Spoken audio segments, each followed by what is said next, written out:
Olá, meu nome é Getúlio Martins e eu estarei com vocês nos próximos 2 módulos para falar um pouquinho sobre competências e habilidades.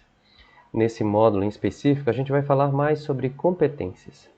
A definição que a base traz sobre competências é de que ela é a mobilização de conhecimentos, habilidades, atitudes e valores para resolver demandas complexas da vida cotidiana, do pleno exercício da cidadania e do mundo do trabalho.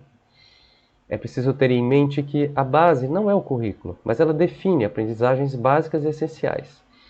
De que a base define aprendizagens enquanto competências. Elas são gerais e específicas. Gerais, definidas para toda a educação básica, devem ser aprendidas ao longo de toda a educação básica, e as específicas que vão ser um meio de alcançá-las, definidas para cada etapa. O currículo paraibano, ao fazer essa adequação dessas aprendizagens ao território paraibano, é que expressa e que vai definir como essas aprendizagens vão acontecer. Algumas concepções são interessantes da gente ter em mente antes de falar e de usar as competências na dinâmica educacional das escolas. A primeira é a progressão de aprendizagens por ciclos, ou seja, as aprendizagens a priori na base não estão definidas para um ano ou outro, mas para um ciclo. Por isso, as habilidades vão aparecer aí definidas para serem aprendidas e desenvolvidas ao longo do primeiro até o terceiro ano. Então, o currículo é que vai tomar essa frente e vai contextualizar essas aprendizagens na dinâmica do nosso território. A educação integral vai prever que essas aprendizagens aconteçam ao longo da vida, de diversas formas, em diversos aspectos. O projeto de vida é uma das formas em que isso se manifesta. Ou seja, um estudante, através do seu projeto de vida, pode até antecipar ou adiar algum conhecimento, alguma aprendizagem, segundo o seu próprio projeto.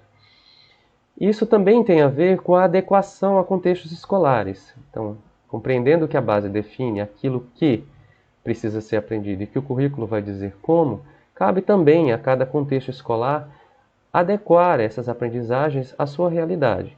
Uma escola rural, quilombola, indígena, urbana, ou dentro de uma comunidade, dentro de uma concepção religiosa, vão poder adequar essas aprendizagens.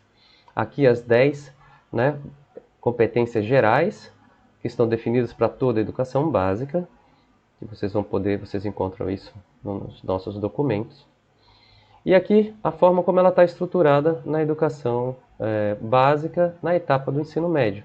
Elas estão previstas aí, gerais, para toda a educação básica, e as específicas estão relacionadas a cada área. Diferentemente de como acontece nos anos finais, iniciais da educação infantil. Então, vamos adiante. Um conceito aqui, que é da competência enquanto construto teórico, que se supõe como uma construção pessoal, singular, específica de cada um. É única e pertence exclusivamente à pessoa, exprimindo-se pela adequação de um indivíduo a uma situação. Não se visualiza, observa-se os seus efeitos. Então, o conceito que Dias traz, ele vai trazer a ideia de construto pessoal. Então, que o sujeito vai desenvolver a competência. Então, todas as ações da escola estão voltadas para esse sujeito. Então, é expresso pela educação do sujeito, pela adequação do sujeito às situações. Então, é nessas situações de aprendizagem que o sujeito vai ser desafiado a aprender. E não se visualiza a competência no sujeito, mas seus efeitos são observáveis. Logo, são passíveis de serem analisados, observados e avaliados. Então, o estudante é o centro do processo de aprendizagem por competência. Então, planejar por competências é possível. Então, um currículo orientado por competências agrega intencionalidade pedagógica a um amplo espectro de ações possíveis no âmbito escolar, principalmente em situações e problemas envolvendo diversas áreas de conhecimento. Dessa maneira, planejar a partir de competências pode constituir uma espécie de língua comum, por meio da qual professores, gestores e estudantes poderão construir projetos e se desafiarem em situações que demandem o exercício de tais competências.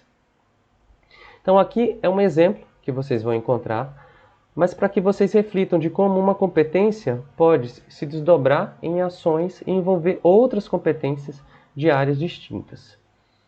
Bem, a gente vai ficar por aqui, vocês ficam com esse exercício e também com as referências aí. Então, bons estudos para vocês.